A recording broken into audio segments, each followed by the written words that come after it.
Olá, estudante, tudo bom? Estou aqui então para comentar um pouco sobre a prova de inglês da VUNESP, tá? Foram 13 questões que tinham textos base em inglês, então a gente pode considerar aí 13 questões de inglês, algumas delas sendo interdisciplinar, algumas um pouco mais, outras um pouco menos, assim, né? Em termos assim, em comparação com as provas da VUNESP, o que a gente espera da prova da VUNESP, tinha alguns pontos de semelhança, como por exemplo, textos um pouco maiores quando comparados com provas como a Unicamp, até a FUVEST e o Enem. Então isso é uma característica que a VUNESP manteve com relação a uma tradição maior das questões de inglês. Com relação assim ao que teve um pouco de diferente,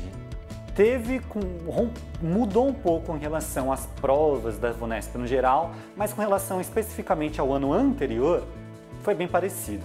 Então também, assim como o ano anterior, esse ano houve questões de você fazer leitura de mapas, leitura de gráfico, nada assim muito difícil, muito exigente por parte do aluno, o aluno tendo aí uma capacidade razoável de ler mapa, de entender gráfico, era o suficiente.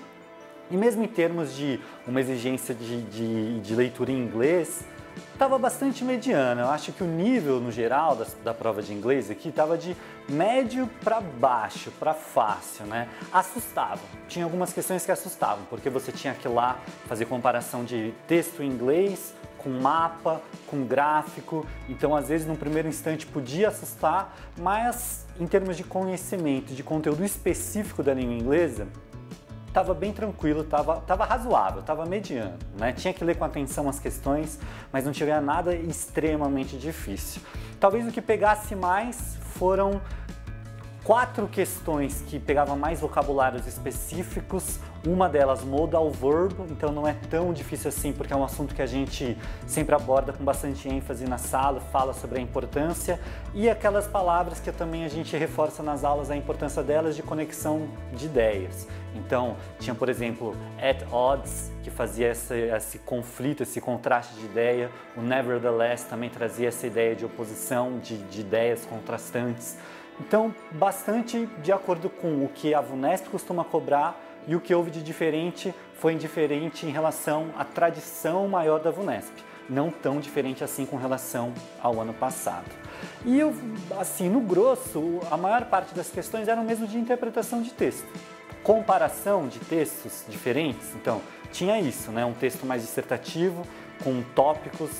Então você tinha que comparar para chegar à resposta, uma comparação de texto verbal escrito com gráficos ou com mapas, então você também tinha que cruzar essa informação, mas não deixava de ser interpretação de texto, né? Com exceção então essas 4 questões que eu comentei que era mais focado a vocabulário, das 13 questões que a gente identifica como sendo de inglês, com ou sem interdisciplinaridade, dessas 13 questões no total, só 4 eram focadas em vocabulário, então a gente pode dizer aí que num esquema geral era mesmo interpretação de texto com esse gostinho extra de cruzar textos diferentes para você conseguir chegar à resposta correta. Mas era isso então, espero que você tenha ido bem, até a próxima, tchau!